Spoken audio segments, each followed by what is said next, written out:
Watch!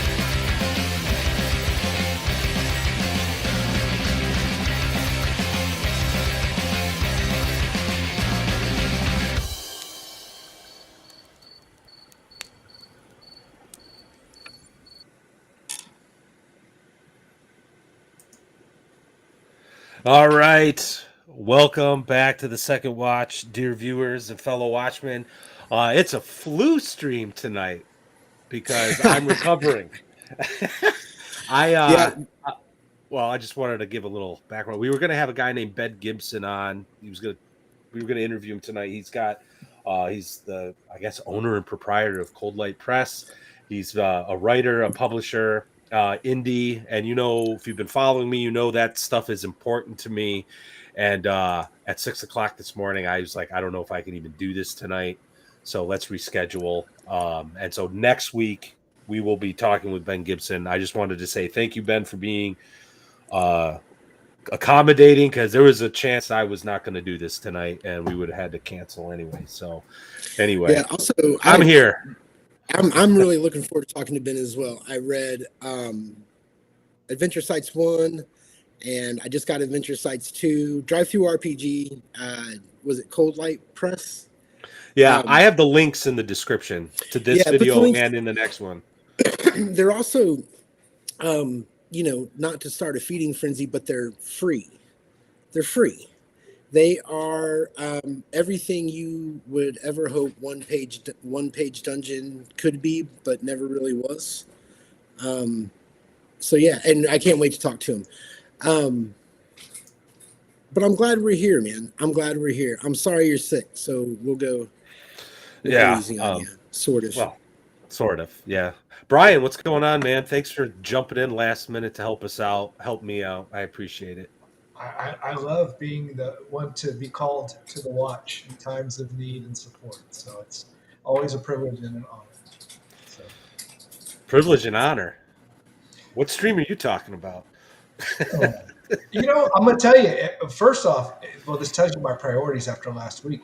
I made sure to get my YouTube up first so I could actually, participate in the chat, because I've just come to really love the chat and all the different advantages that our viewers are starting to throw out there. It's just a lot of good wisdom and a lot of good moments for us to kind of take into account. And maybe we pull in a little bit more of the stream tonight, since Maddie, you're feeling a little bit, you have one level of exhaustion, or you're at disadvantage on your checks right now, or whatever it is. So, right. So like maybe that's what we do. Like, we'll throw out a little bit more random comments here from the chat. But yeah. Speaking of random comments, a friend of the channel, Chubby Funster, is his birthday today. Happy birthday, man! Don't sing it. Don't do it. I'm not gonna say it. I'm not gonna say it. I was gonna tell people to go buy his stuff. Oh yeah. Why don't you go buy Chubby stuff? Send him a birthday present. Already did. So, dude, I am so looking forward to Chubby's vampire game, and I know he was joking around saying that he was going to do a Red Dead 2 conversion for me. But you really shouldn't play with a man's heart that way, Chubby, because there is no better game anywhere that should be translated, than Red Dead Redemption into Shadow Dark. Bro, I'll sing for you. He's the musician. But I can't sing. No. Well, you whip out your guitar. Do it behind your head. Man. I haven't played professionally now, and I think we're. We have a super chat. Oh, nice. Disco Barbarian always coming in, man. Thanks for stopping by. $5. Yar dog brothers and sword sisters. It's fucking Friday. Got my drink and Xena on my lap. My cat. My hopes were up. I had a Xena on my lap once before, but it wasn't the cat. Damn, Happy birthday, Chubby. Thanks for the $5, Disco. Thanks for being here. We always appreciate you showing up. So, Matt, other than being sick, bro, how was your week? How was your gaming week? It was good. I actually, surprisingly, at the beginning of the week, Monday, before things went downhill for me physically, I got to play in the West Marches game again, which was a lot of fun. Was that Monday or Tuesday? That was Monday because it was a double header for me. After I logged off from your game, I jumped onto the hostile game. And that one was good. That one, my buddy Eric, who I also need to give a shout out to. The box set's too far away from me, but Eric was one of the original players from my Lamentations of Elemental Evil game, and he stuck with me all 3 years. And as a gift, he sent me the Grindhouse edition Lamentations of Flame Princess box set. It's out of print. It's in pretty good shape. Like, I actually tried to talk him out of it. Like, dude, I'll certainly buy it off. I'm happy to buy it off. I'm like, just name your price. And you know what he honestly said to me? He goes, 3 years of good gaming. I was just like, you know. So I think it came in the mail this week. It's beautiful. Eric, thank you so much. And I am a huge fan of Lamentations. People know this. I think James Radge is a genius. I think his company's a genius. And everything that he does is fantastic. So, yeah. Anyway, thanks, Eric. I really. That's nice, man. That's nice. My players, since we'll never finish this campaign, either of the campaigns that I'm running, it seems like I'm never going to get gifts. That was really sweet of them. Yeah. So, did you game any after that, or was that it for your? Tuesday, no, because I was basically when I was not in a NyQuil induced haze doing stuff for my job because I'm crazy workaholic and won't take time off.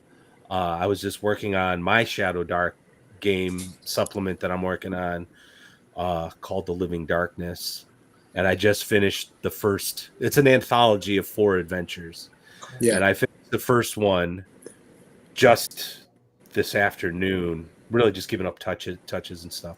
I got to work on, like, I'm teaching myself Affinity Publisher, and man, that's a pain in the ass. So there's definitely some work on the layout side of things, but I'm gonna next Thursday I'm gonna play test it, and I think you signed up for that. I did sign up for that. It's pretty much Melkor and Wibbs. Yeah, it's there is, man. I just have to say, I want to give a big round of applause to the server. We have a lot of games going on right now. There's a lot of games on the server happening. It's not just me and Matt.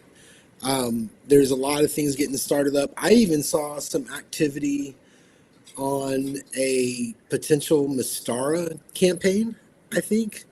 And I know that Magneto's got his he's got his Keep on the Borderlands thing happening, which I unfortunately had to bow out of because my Saturday nights are kind of screwed for about a month.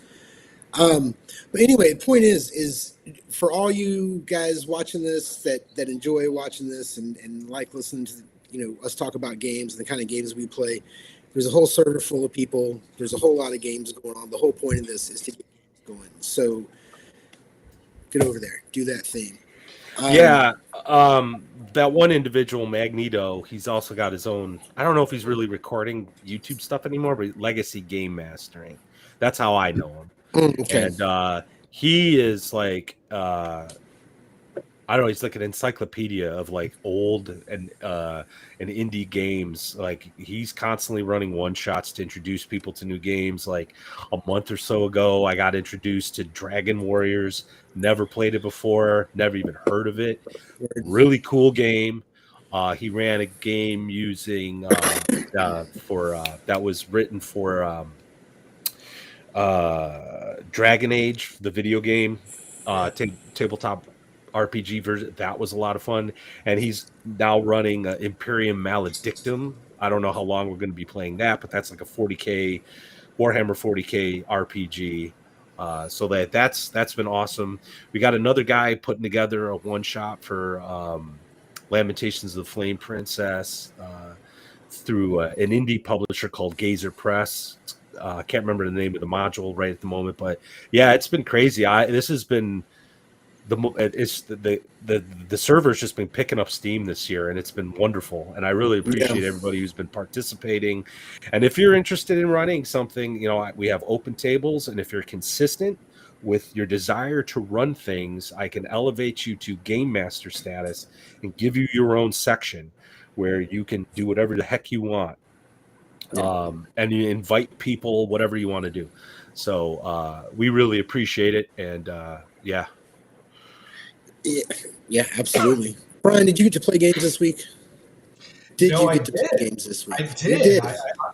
On Monday night, I got to participate as a player. Always a rare treat for me. And it was in a West Marches game. It was mine. It was your West Marches game. That's the first time the three of us have gamed together in years. Yeah, since the original. Since back in the podcast.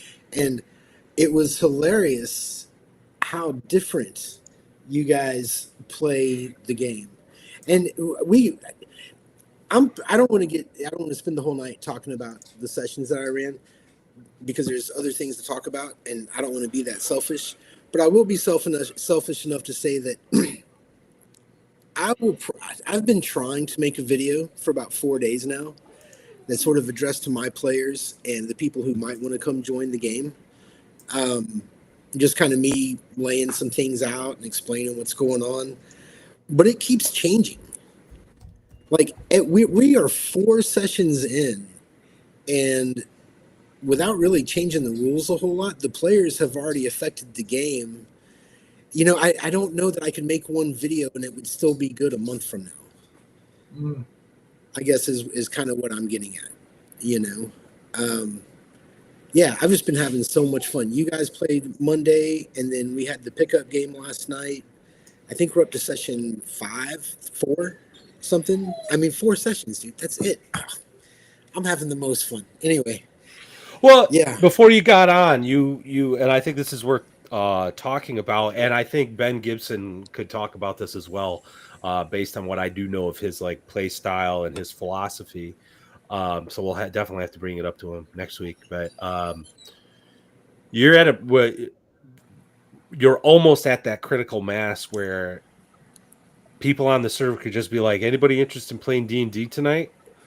And if you're available, you guys are just going to sit down and play D&D. That's the thing so we have, here's the thing. I don't want anybody to think that we have some huge 30, 40 person monster game going, because we don't. I checked the other day, and I want to tell you realistically, we're still playing a lot, but I have 8 players who have made characters and 7 players who have participated. Okay. Now, if you go look at the conversation in Discord, you will see that there are many more people orbiting. There are a lot of people who are interested that I think want to play. And this is what I'm going to tell you guys. Get on the server, send me a message. I didn't have to be a DM. Just get on the character creator and at me, right? I have a wild schedule. You never know. Matt texted me at 6:30 in the morning to tell me he was sick about the show, and I was still awake. I was like, all right, dude, sorry, I feel better. You know what I mean? So I've got a wild schedule, man. So just at me, and we'll go to the dice roller. We'll roll up a couple characters. I think there might be some people, because I'm pretty strict on a couple things, right? You have to roll up 2 characters. I do want them on the digital character sheets. I provide the link for it. It's free. But all of that is so that I can keep things neat and tidy. Because already at 4 sessions in, I've got more than one player who is a little too worried about things like PvP. You know what I mean? That kind of stuff. Yeah.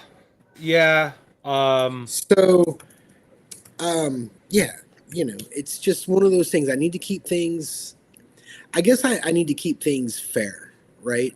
I need to make sure that nobody can be you're being unfair. I don't want that kind of accusation. So I want characters rolled in the dice spot. I'll give you the thumbs up underneath it, right? Send me your completed character sheet, and that's it. And once you have those, You can go to scheduling and say, hey guys, I'm free at this time. You know, and yeah, it you never know. We might be able to do it. We might not. Yeah. Last night, I had 15 minutes notice, and I felt like a kid, man. Hey, your game got canceled. Let's play some D&D. Fuck yeah, let's go. And it was me and 2 other guys, lots of retainers, and it was the most fun I've had in years. Thank you, Melkor and Racketeer. It was great. Great. Yeah, on that PvP thing, because I know that was like a big discussion before you even started. At this point, I haven't even seen any inkling of anybody wanting to do anything to screw anybody. That's because the game is so lethal. Like, even after you get out of the dungeon, like, what are you going to do? You're going to knife, the guy there and take all the treasure encumbered, right? Yeah. Because we're using travel speed. You're going to move 1 hex a day by yourself through the woods trying to get home. Good luck, bro. Yeah. Oh, that's the thing. Yeah. Like, I think people are caught up in the academics of it, whereas like practicality, you'd be stupid to do it. You'd be real stupid to try to knife everybody on after you leave the dungeon to steal their stuff. So I think it's good that it's there because it's a possibility, but I just don't think it's going to happen. And we said this back when we were having this debate. I mean, well, somebody's going to do it eventually. It is going to happen eventually. It's going to happen because you just said it's not happening. There's going to be some. There's going to be some asshole. Yeah, there's going to be some asshole. But because we're using the original rules and that says PvP is not fatal. Yeah. Which I feel weird about. I'm not going to lie. Like, I don't know that I like that. You know what I mean? I don't know that I like it. I think we should have fatal PvP. Well, I don't think that we should. I think we should have it in some form. It's made me think about factions. I mean, that's the thing. Once you start running, I was trying to explain it not too long ago to somebody that as you're making the map and you're just kind of putting dungeons out and forest here and hills here, and then you got your river. Well, oh shit, well, look at all those hills that make this river. It's, kind of like where I grew up. Well, I always thought where I grew up was a bit like a redneck hobbit village. Oh, we have a nation of hobbits. You know what I mean? Like things just start happening, and then it's like, oh shit. Well, if they're here, and you're not making a story, right? You're not doing anything like that. And then when you put your players in it, and they give these offhanded comments, and you're like, you just don't fucking ever say anything, but you just follow it away. Yeah, it's been. I've had more fun doing this. Monday night wasn't the best example of play. We had a lot of players. A lot of crosstalk. Lots of crosstalk online, and I think we used a caller, but I did not give sufficient guidance to the caller. And I think what I have worked out, I don't know if it's going to work completely, but I think what I've worked out is that when we have to have a caller, I think I'm only going to describe the environment, the NPCs, the monsters. And then I think after that, the only person that I'm going to address as far as the game goes is the caller. I think that's the way to work it, Yeah, I agree. Especially with those big groups. And because the game is unlike 5e where, you're doing individual initiative and everybody has their little moments and This is a procedural game. There are steps. And if everybody's talking, everybody's going to get confused. Yeah. I can't hear everybody. So. Oh yeah, I think that definitely happened, and I know I got frustrated at one point because I'm trying to be the mapper, but at the same time explain like where my character is and stuff. And I also think there was our caller, great guy, got nothing against him. I think he thought he was taking on a more leader role where he could just sort of dictate. And that's not really what the caller does. Caller just tells you what's happening. And the game master. I would say to his defense, there was a lot of not everybody, but there was a little bit that's that. And so I understand why he probably felt that pressure. But I'm going to clarify. Like I said, I want to do a little video to players, to the players that I have and the players that might come in. and not so much about expectations and rules and everything. A lot of it's about perspective, how you look at the game, and and a lot of it is just about attitude, and how you come into it. We've, for some reason, and I do believe it's sort of the possible competitiveness. I mean, we don't have anybody halfway to first level, second level. We don't have anybody halfway. Oh, You know yeah. what I mean? And people are already worried about shit. And I think, I think these games, we approach these childhood games with our adult hang-ups and perceptions and expectations and everything else. And I think the point of games a lot of time is to be able to enjoy something childlike, even though you're not a child. I guess what I'm trying to say is chill the fuck out, guys. Everything's going to be all right. I'm going to be fair. Right. We're all here to have fun, man. Yeah. And I do want it to get competitive. No, I'm I hear already you. thinking about factions. I've been looking at Hell March, trying to figure out if I need to get people together to learn it together, because it's gonna happen one day, But Right. it's at the end of the day, man. We're all trying to just have fun, right? Yeah, So- yeah. I think what's that? Well, I've said this before. Everyone wants to be OSR until it's time to be OSR. Everybody You know what I wants mean? to be a Like, gangster. I look yeah. forward. I don't. Death at Zero doesn't bother. I loved Brogan. He died. Brogan. First adventure. Brogan. It Yeah. almost made it better that he died, only having said one word. I just want you to like, that's classic. He was a great character. Remember that time we talked? Brogan. The interesting thing, and it really does come up more in traditional style of play, is you really are, it's immersive because you are in the moment. And, the mistakes that happened on the Monday night session kind of goes back to like what I was mentioning to you guys. I think there's something to be said whenever a party actually discusses its failures and say, hey, like, where did this go wrong? Where could we have been a bit more effective? If we're going to rely on each other, what do we need to do differently? And having that that, I don't want to say the venue, but certainly it's tricky, right? Because it's like, well, who's going to lead that discussion? How are we going to bring it to a crystallizing point, eventually getting to the collar point, like that you were talking about, to make your job easy? And then, of course, when you got someone like Matt who's doing double duty, Right.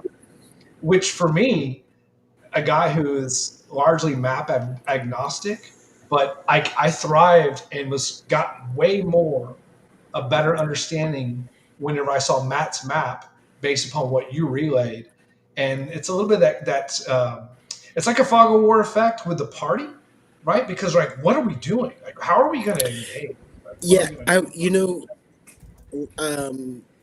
last night when it was Racketeer and Melkor, Racketeer just held a map up to the screen for Melkor. He was like, "Guys, look." He was like, "Here it is, man," because he was doing it on paper, And I do think that's something that the mapper. It's great to have the apps and everything, but I think we need to make sure that not make sure. I think it's helpful for the mapper to be able to share his map with everybody else. Sure. So there's a plus, when you're using your little programs you like to use. But there's also nothing wrong with just holding the map up to the camera and being like, look, guys, we're here. This is here. You know what I mean? It all works. And I guess that's what I'm trying to get to. I haven't had the idea of gaming, spur of the moment Dungeons and Dragons has not happened to me probably in 30 years until last night. I was probably in middle school the last time. It was just like, you're on your way home, you're riding your bike with your buddy. You know what I mean? I'm 51. What? Try 40 years. Try 40 years, dude. Yeah. No, All right. Oh, go ahead. Go ahead, Brian. The improvisation and the discovery that comes from it whenever you're put on spot in the moment, what it does is it challenges your brain because you're not wired that you haven't gone in prepared. So you're activating a completely different part of your brain to be able to connect back to what you normally would do. And it is kind of it's a jump start, whenever you do those sort of jobs. So. But Brian, on the other side of this, and this is something, if I ever do like a dungeon master video about this, kind of share experiences. There's so much work you do before this. Like there is you don't understand the amount of prep. I mean, now the amount, when I say a lot of prep for me, it's probably not like a lot of prep like Matt. Okay, it's probably not like that. An hour. But, no. I put a lot more. Hold on. Oh boy, here we go, rabbit hole. Hold on. Oh, he got the book. I'm about a quarter into this book now. I'm about amongst like the wilderness maps and the dungeon maps. I'm about a quarter into this book at the moment, and we just started. Like I say, we're 4 sessions in. But because I've done all that work, beforehand, it's nothing to do with pickup game. Yeah, sure. Which direction do you want to go?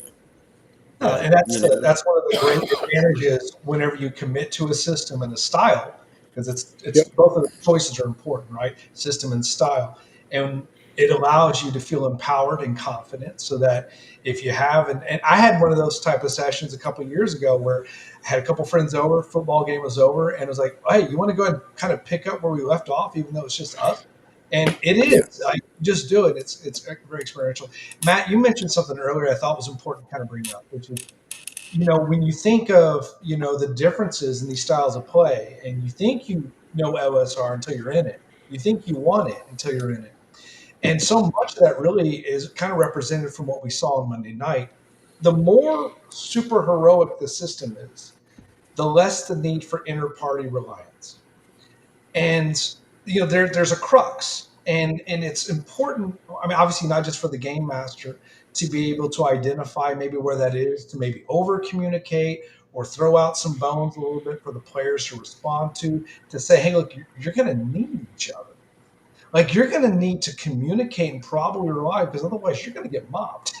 And you might have to put them through the ringer a few times if they're newer players.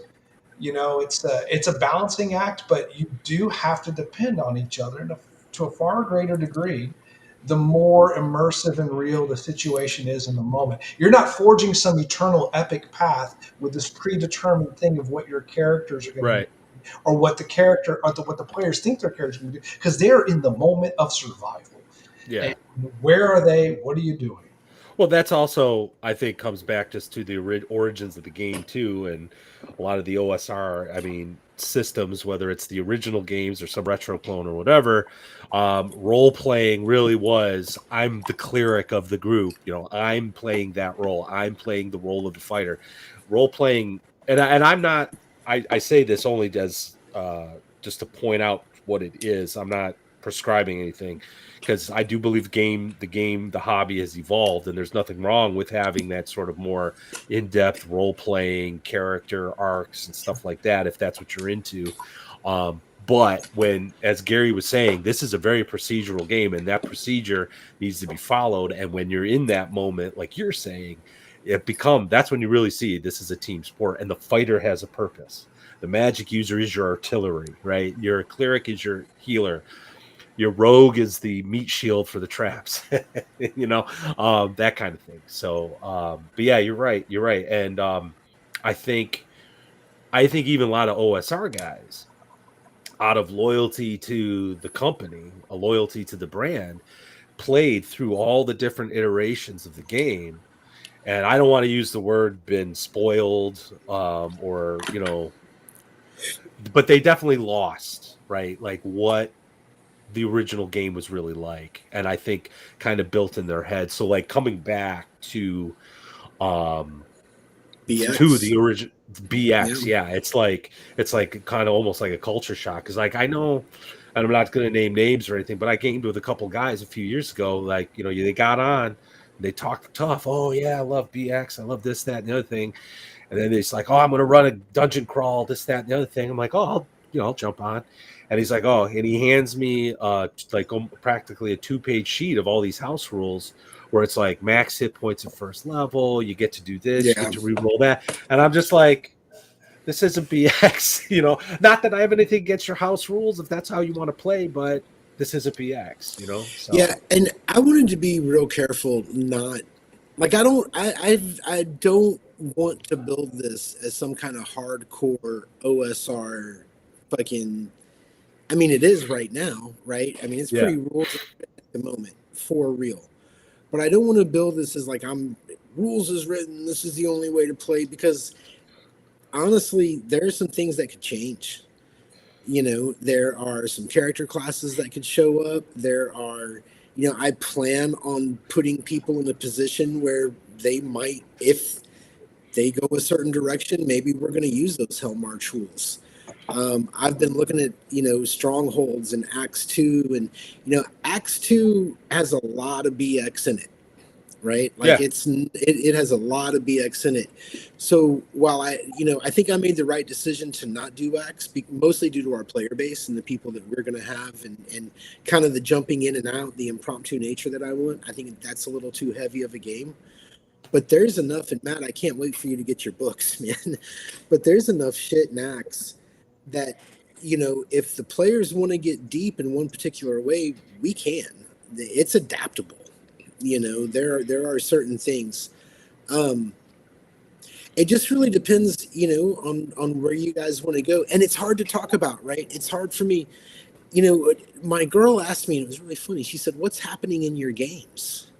She's not a gamer, right? So what's happening in your games? So, you know, I kind of told her about the row and the setting that I had made and everything, and, you know, yada yada. And when she asked me what's happening, I can tell her, well, this happened, this happened, this happened. You know, I can tell her what happened, but I can't like tell her what it's about.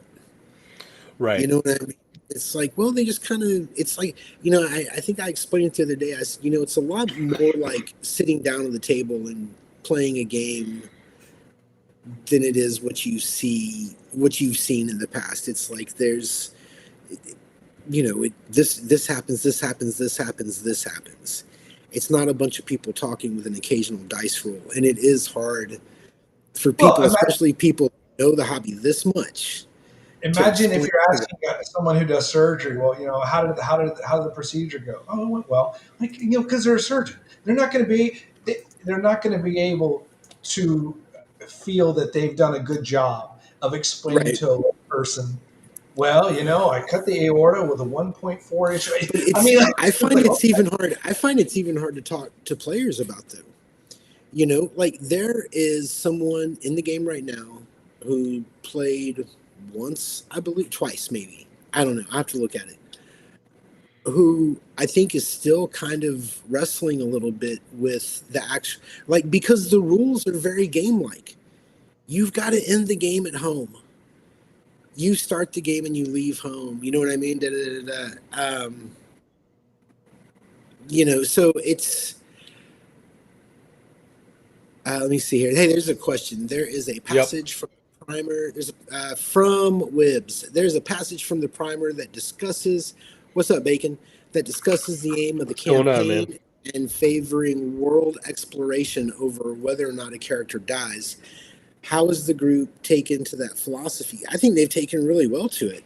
You know, overall, I mean, we've had more than 3 PC deaths, I believe, right? I don't know what's been announced on the server, so I don't want to get too precise, you know, because there's time jail and shit like that. But nobody's really thrown a fit. I think I do see in every player, I see them favoring. Oh, here's the thing. This is the mistake they're making. I see them all favoring a character. Everybody's picked their favorite. And everybody, I promise you they have. I didn't. Brogan was my favorite. Maybe, and he's dead. But he's dead. That's what I'm saying. Everybody's picked it. That maybe you don't count in this conversation. Maybe you don't have any favorite yet, but everybody does have a favorite, you know. And I do worry. I'm like, you know, there is this thing in my mind that somebody is their character is going to hit level 3, They're going to think the game isn't as lethal anymore, and that is so not the truth. It is just as fucking lethal. It remains lethal, and I think it's going to hit harder when we get into level 3. I think it's going to be I can tell you from my experience with Lamentations, I mean, that wasn't a West Marches game, but it was an open table sandbox. And there was definitely a sense of, I don't know. I don't even know how to describe it. Like they hit 4th level and they thought they were unstoppable. And then I got a TPK. You know, and then there was all the bitch pissing and moaning like, oh, we got to start all over. I'm like, yeah,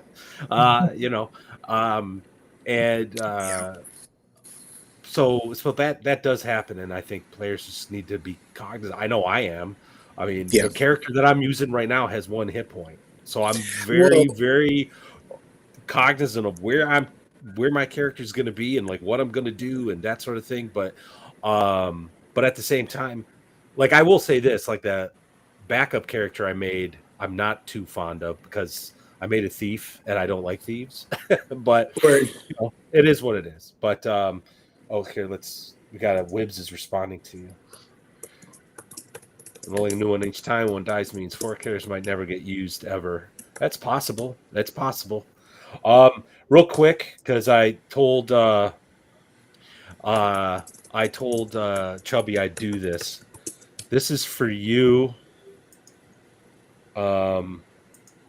Gary. Just give me a second. I gotta navigate. For me, holy shit, bro! Is that from Chubby? Yes, that's from Chubby. God damn, Chubby! Is this Red Dead Redemption thing? This might be. I think this might be him messing around with. That looks really badass. Hey, Chubby. Man, I'm really looking forward to this because that Shadow West I did not find it shiny enough for me to want to be interested. I'll be honest with you. Like, there's some good ideas for Shadow West, but then I'm not a fan of the art. And then there's some other ideas. I'm just kind of like, yeah. And like I said, and this is to Chubby. This is my pitch to Chubby. If you do this, I've written not 1 but 2 Weird West horror supplements, 2 separate games. Right. So if you need a Weird West horror, I'm your man, dude. I'm your man. You can kickstart this. I can be like I don't know, like a whatchamacallit, a pledge thing, whatever. I don't do Kickstarter. I would play that. That would Chubby, one of my. I'm so you listen, man. Let me be. I don't even. I have a suggestion. Just one suggestion. 1, please make sure that the game can be played without magic. All right. Make sure that if I want to play the game, just fucking, Old West. That's why you do this. And then hunting and fishing. And then Lord Madius steps in and says, "You want a hunting and fishing winning game, Gary? That's what you want." Yeah, what I need is I definitely need the hunting. Fix Rangers, except in the Old West. Yeah, I definitely need the hunting and fishing part of it. But Chubby, I trust you, man. I trust you, and I know you can do this. I'm really excited, and if you're just fucking with me, dude, well, that's kind of funny. It would be really funny. That is hilarious, trolling. If you spend the next 2 years just sending me teaser covers of your Western game. It's funny too because one of my players he's in our chat. Hey, Danny. And Danny and I, we did Blue Hill, a year or so ago. While it's a fun system, it just doesn't hold up, 30 years later as far as being something workable. But this Shadow Dark, because Danny is also a Shadow Dark DM and he also plays in a Shadow Dark game, not my own. He is playing in my Shadow Dark game on Sunday. But having an Old West Shadow Dark that you can use the simplicity of that chassis and have it pulled apart from Magic.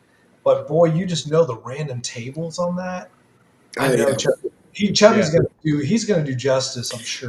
And I'm thinking, so I'm like, what would be a sufficient substitute for insert? Is there another game mechanic that could add as much to it? Who gives a fuck? I don't care about like okay. Let me explain something. Western games. I have always wanted to love a Western game. Always wanted to love a Western game, and I never have. And I think Oh, because it's so I, fun. I just never have. And so I Oh, think one of the reasons I haven't is because I don't like the magic in it. And I know that sounds weird. I play elf games. I'm running the biggest elf maybe game. that's why I love Western games, because I've never played a Weird West game or a horror West game ever.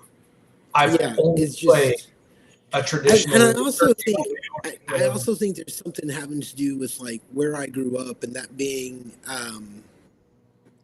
you know, this is going to sound really funny. Everybody's going to, I know people are going to make fun of this fuck, but I'll just go ahead and say, being raised where I was raised in like really small town Texas, like I had 2 years of like state mandated Texas history, right? Like it's this whole fucking thing. Like I'm indoctrinated, right? This is, you know, the history, you hear the stories. My great grandparents were on fucking horses.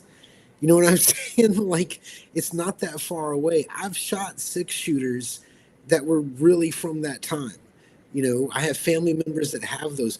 We have Civil War sabers. Like, bro, it's just kind of one of these things where you, it's just in you, you know? So I think for me, while it's perfectly acceptable for everybody else to like Magic in their cowboy games, have fun, for me, it was always a very real, like it happened yesterday. I just missed it. You know, that's how it felt growing up.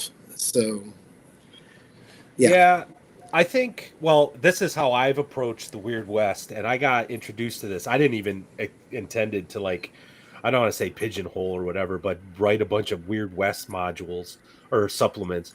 But Basic Expert wrote a game called Cow Punchers that I thought was really, really good. so And yeah, for whatever reason, he never really pursued it, which I think he should have, because it's just really good.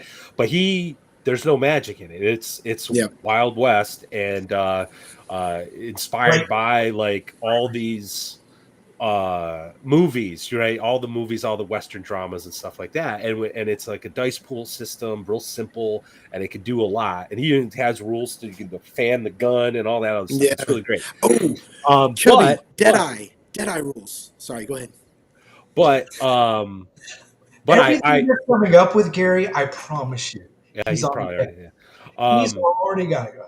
It's but Uh, but yeah, so all I did was take a look at, because I agree with you. Like, there was a guy who was interested in doing like a Weird West thing with cow punchers, but he wanted like cowboys riding dinosaurs, throwing fireballs and stuff. And I yeah. was just like, that's too gonzo. Like, I think you need something that's kind of like the movie Bone Tomahawk. Have you ever seen that movie? Mm-hmm. It's wonderful. There's that one scene that makes every man go, but Mm-hmm. but so I think if you so what I approached with Midnight Prairie, which is right here, and that's the supplement for cow punchers. Sell, Uh, do it. I'm on it, bro. Sell. you can find that, I think, on Lulu. Yeah, it's on Lulu.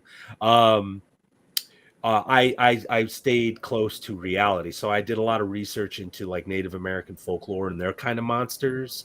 The magic is really more like psychics from like the spiritualists and that sort of philosophy from back in the day. I added a few things about shamanism, and that's the Mm-hmm. same with this one here, Wretched Folklore.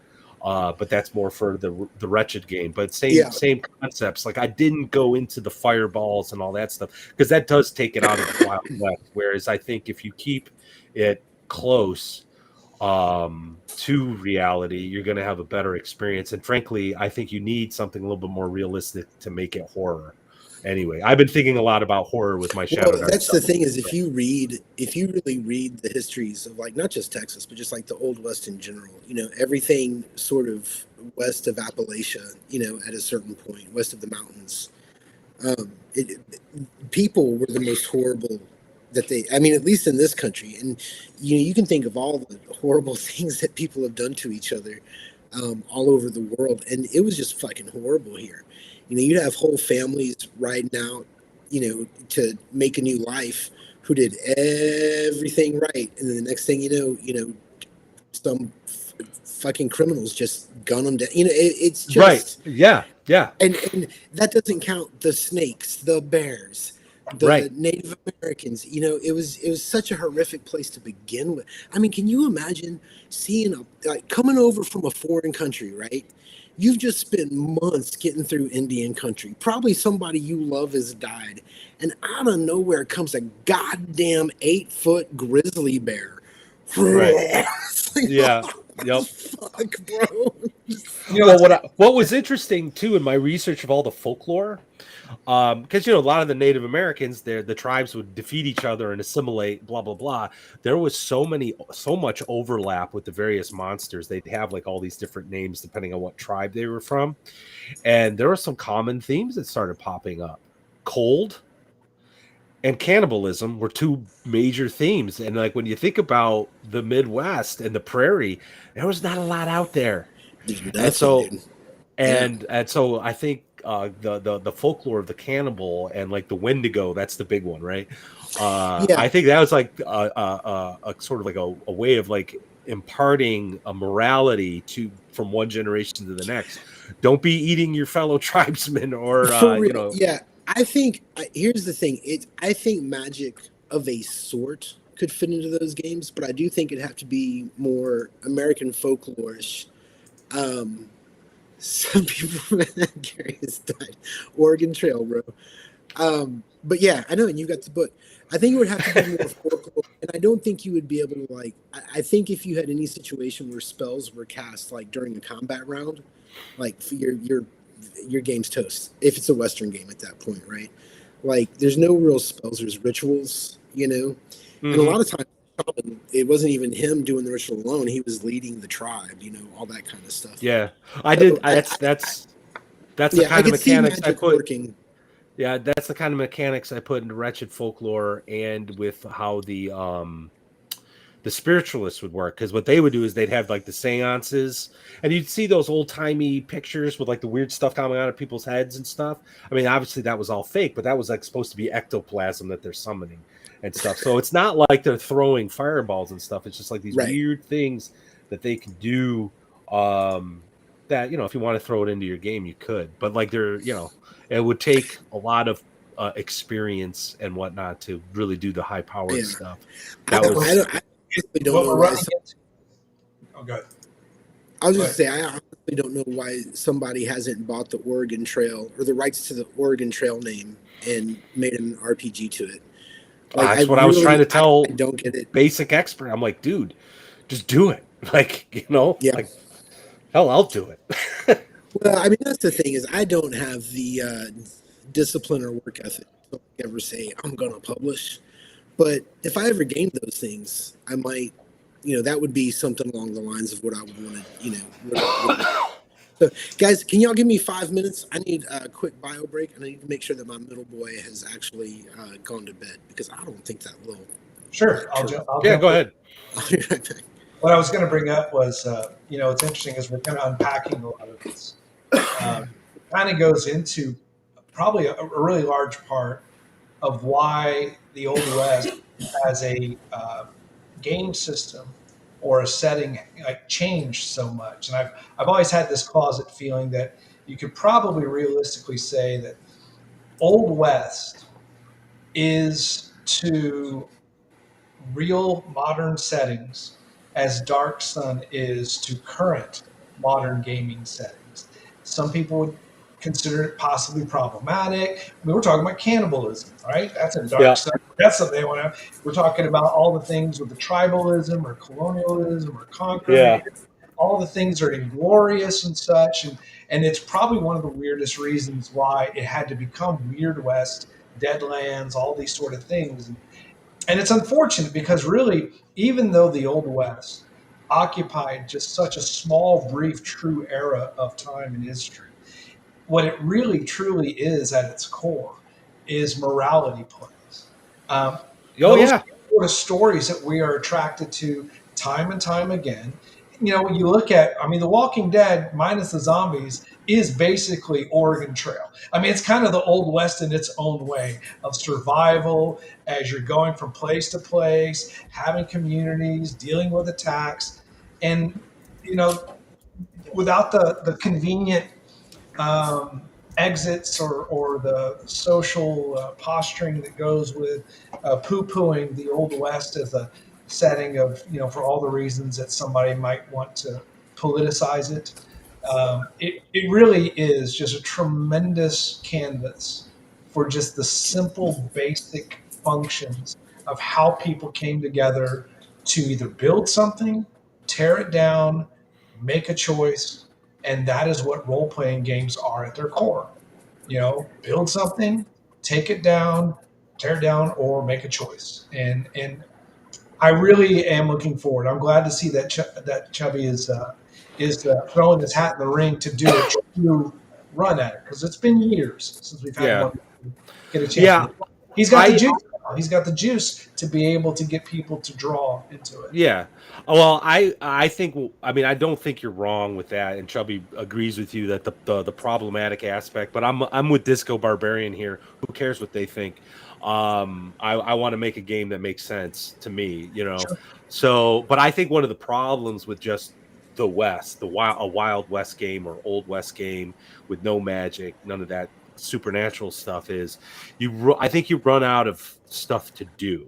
And I think a lot of the games become kind of like repetitive heists or the train robberies or hunting down these guys. I have a feeling I have a feeling that you could run out of things to do, and so that's adding.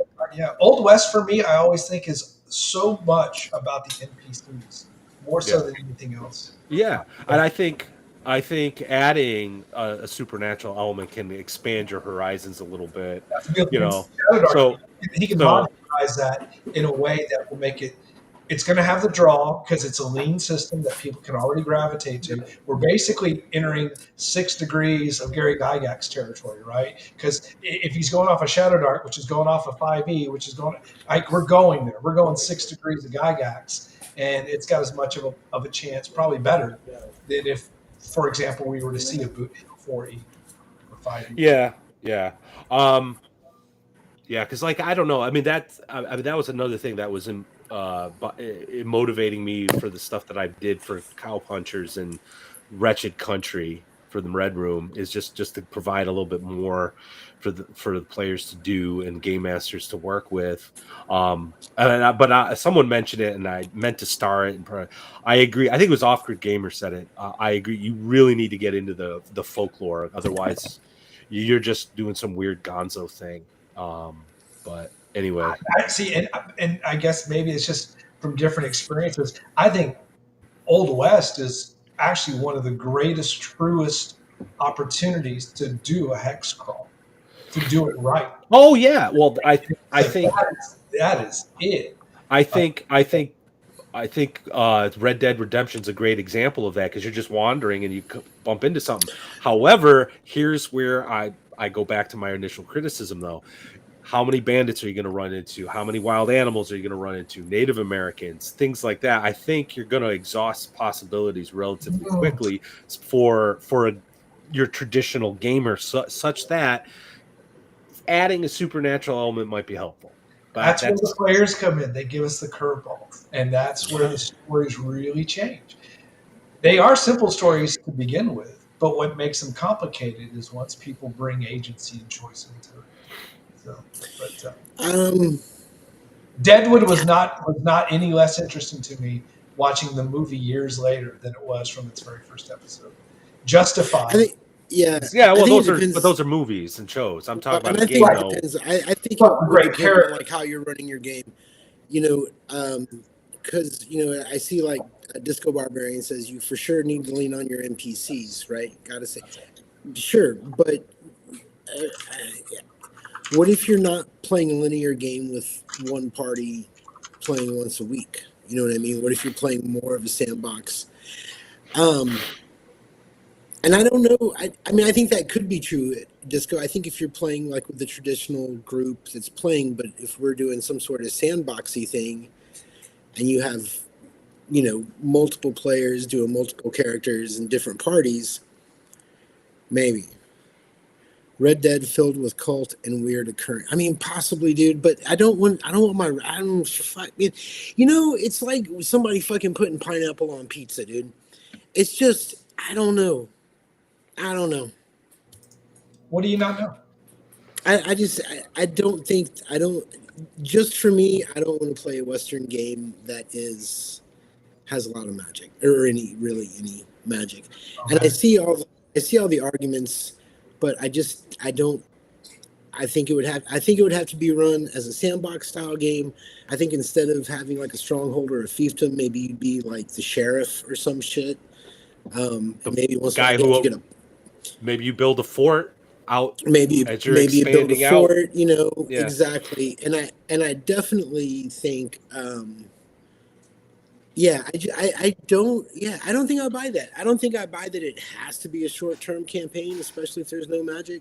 I just think it's how you, man, a switch flipped about a month ago, and I've started thinking about games in a different way, and I just don't think that that's the case. I think the magic might make it cooler, but eventually it just becomes more magic. You know, it just becomes Dungeons and Dragons with guns. You know what I mean? If you Well, want that's like why experience, you can do it. I haven't played, so I'm this is just theory crafting nonsense at this point. Doc Flamingo, you're absolutely correct. Sorry. But I haven't actually like played in a campaign, but like I said, like I just think there's going to come a point where your players are like, oh, the bandits again, oh, another whatever again, you know what I mean? So that's why I think adding a little bit, but and I want to make it clear here. I'm making a distinction between hardcore magic like D&D and something a little more subtle, and make it spiritual, like what was it that I was watching? Oh shit! In some of the movies out there, like Young Guns, right? They take the freaking peyote and they're all like tripping out, like, you know what I mean? Like some spiritualism, you know, man. I think that works. Hold up, the barbarian speaks, and we said we stop when the barbarian speaks. $5, Disco Barbarian. Thank you so much. I'm saying Red Dead already has it. Also, what's the expansion westward in the Gold Rush, but a hex crawl? B1 Fortress of the Borderlands. Yeah, I agree. I agree with that. Yeah.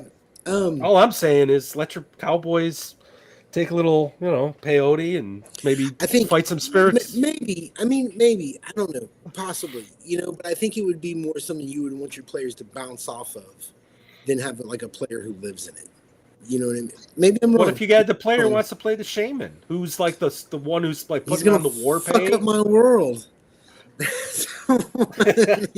puts on the war paint. He does the the war dance, empowers everyone with the spirits, and then they go and they charge the demon possessed. I'm not saying you're a bad person if you disagree with me.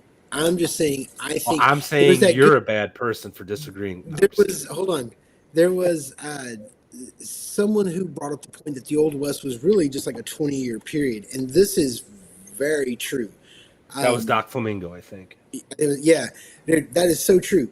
It was really sort of a post-Civil War kind of, and I mean, the Cowboys were around a little bit longer, but yeah, you're correct. And it wasn't. And that would be a great way, I think, to kind of work out some kind of game. So, Chubby, goddamn, dude.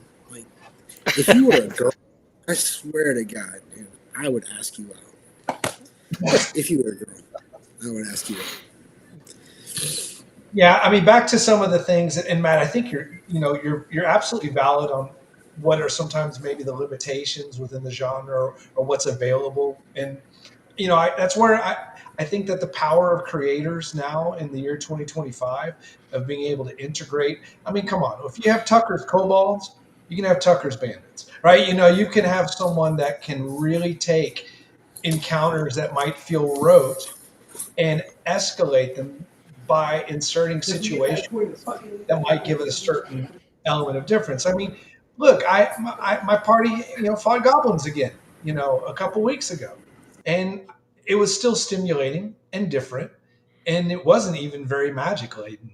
And I have a goblin from a couple of years ago in a campaign. His name is Voltra, and I modeled him after John Travolta in Saturday Night Fever. And all he does is he comes out and creates chaos and dances. and has this, so you can mix things up and subvert genres and characters. And I think that the Old West just absolutely deserves another chance at I agree. tabletop role-playing game relevancy on a bigger stage. And that whole 6 degrees of Gary Gygax getting through 5e to Shadow Dark to what Chubby is looking to put together, I am absolutely thrilled and excited. I know that the other project playtest wasn't my jam, but I would love to be first in line. Bro, Do a Shadow no. Dark West. Yeah, I'll do it. Well, if Chubby, if you do it, I'll be doing the Weird West update for it. Well, there you go. You do the Weird West, so I'll call it whatever. I'll come up with something. Hey, Chubby, Gary's kid. You're gonna die. Oh, sorry. I'm sorry. I'm just telling Chubby. He said, I get the feeling that Gary's kid did not do what he was supposed to do. Yeah. They're fucking monsters, man. I mean, I love them. Yeah. All right. One other thing, and maybe a closer on the whole Wild West thing. One of the other reasons probably why it did have such a limited lifespan, besides some of the whatever political outside viewpoints of it, it is very easy to wind up leaning into caricature.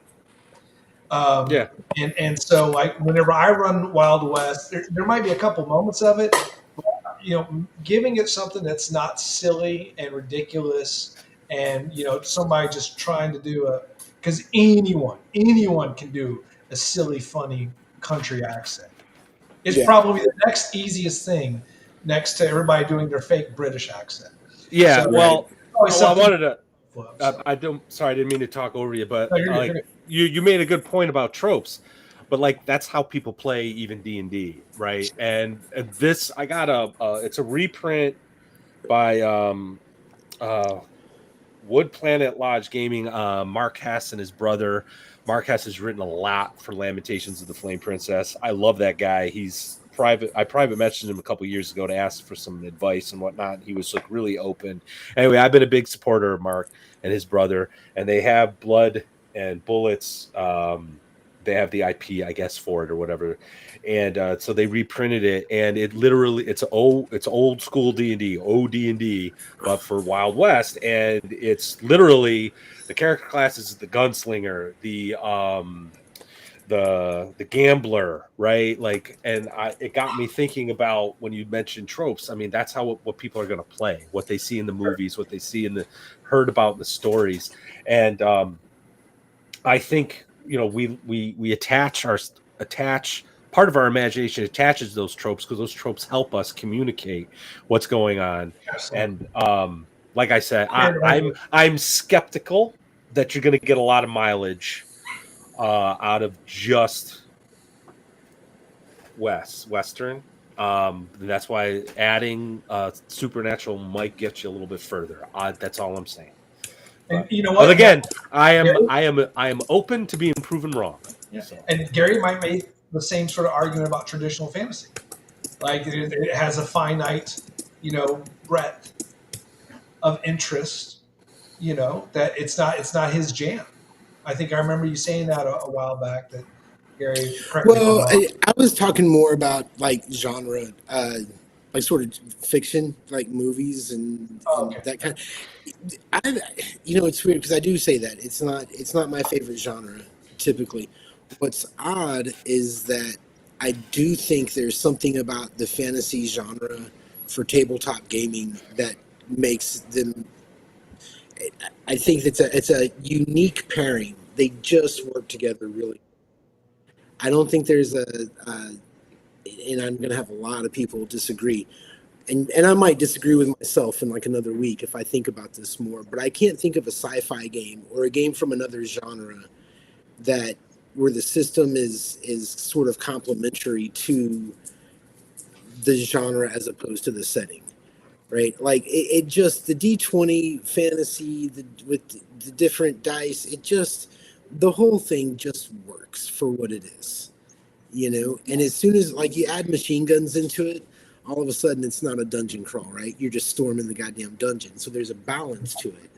And I think that, the mechanics just show that. I don't think there's ever been a game, like a modern role-playing game, that's had that kind of staying power or had that kind of fit with the mechanics. You know what I mean? Well, it's not just staying power. I mean, I don't think those mechanics have necessarily glued themselves to the genre as well as, sort of the whole D20 fantasy thing.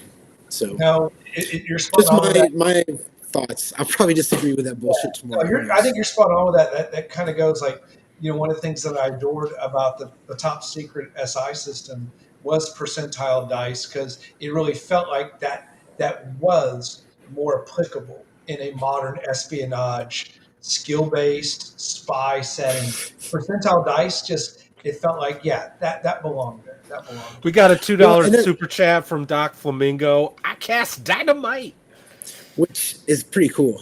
So tell me why. Jimmy Walker.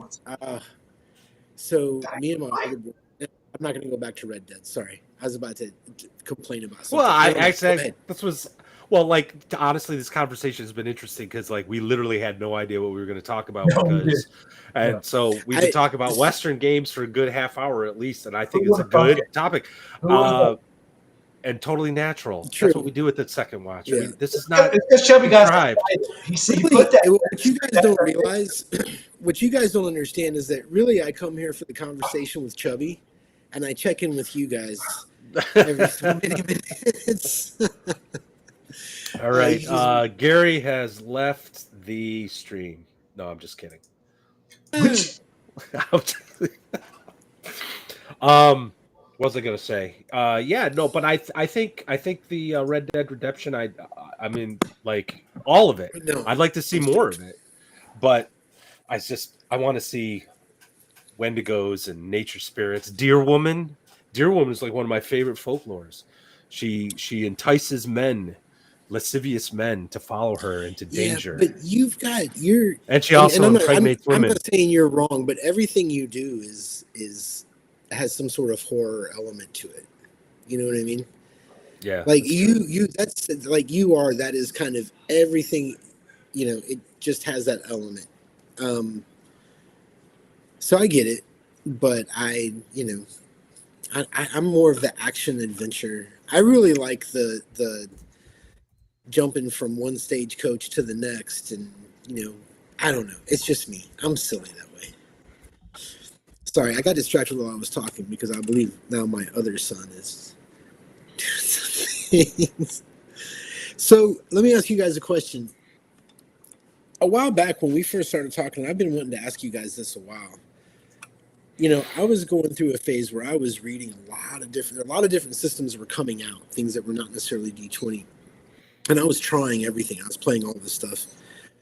And I was thinking the other day that I really haven't, it's been a while since I found something new that I really loved. And I'm wondering, has anything happened in the past few years that's just not OSR, or have I missed something? Is there a reason I'm not jumping from game to game anymore? Is there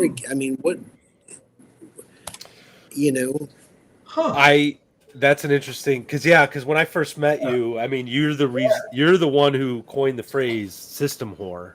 And that's how you describe yourself. System slut, and then we kind of prettied it up to whore. But yeah, we put lipstick on Gary. Put lipstick on it.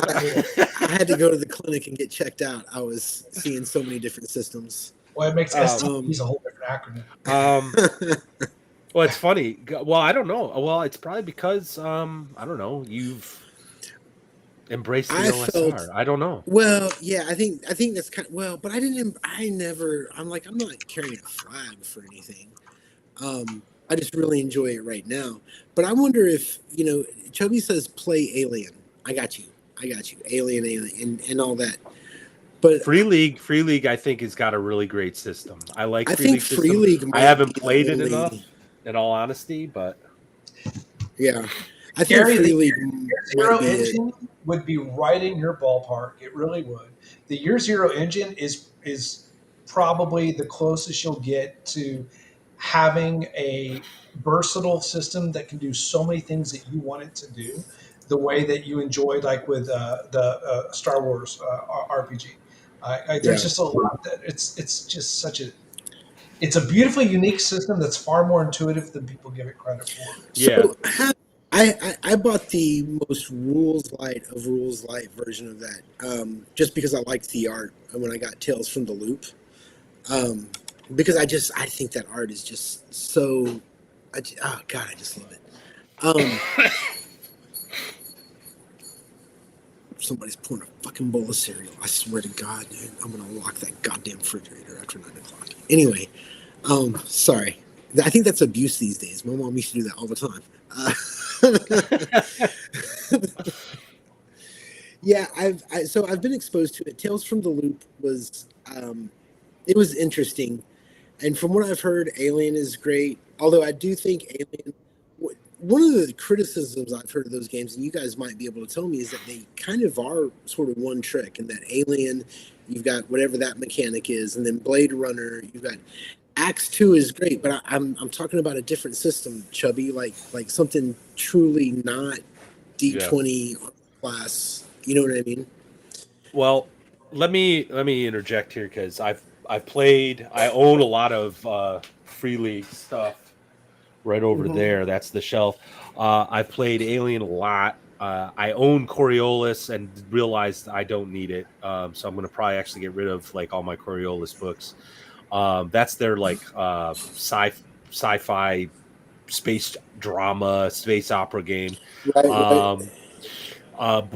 Forbidden Lands is like their answer to the OSR, so it's a lot crunchier and a little bit more based on And that's not a procedure. year zero system, though, right?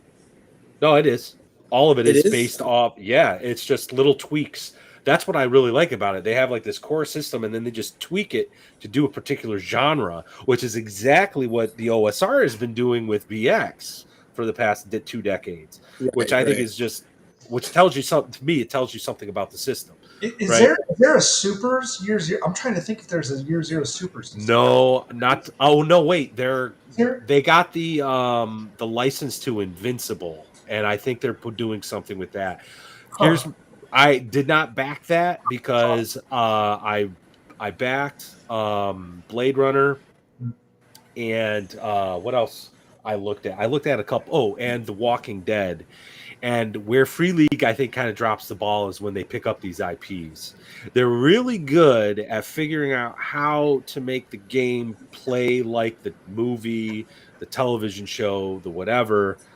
But then there's not a whole lot after that. Like they really want you to write your fan fiction with their game, and I just don't like that. Like The Walking Dead, is like the first real flop in my opinion from Free League. It really does imitate the television show. It really does. Like, oh, dude, oh, my relationship with these NPCs. Oh, I'm so depressed. Oh no, zombies! Right? That's literally every session. The problem is, though, it has the seeds for a fantastic sandbox, post-apocalyptic zombie thing, and they just all of a sudden stopped. Like all the cool stuff that you would have to do to survive a zombie apocalypse, they made too abstract, like a single die roll, and you've built this thing, as opposed to designing the thing, going out and finding the stuff, and all this other thing. It was too focused on the interpersonal party crap, and not enough on zombie apocalypse survival. And I think while they ended, that mirrors the decline of the show, right? Because what made the show the first few seasons was the function of essential gathering and sourcing and survival in the moment. And then it became just a really bad. What was brilliant about the game mechanics too is that the zombies were not statted out like individual monsters. It was an environmental problem, just like the show. Like you're going through looking for food, and then there's zombies on the periphery. And if depending on the threat level, there just might be one or two which you can easily avoid.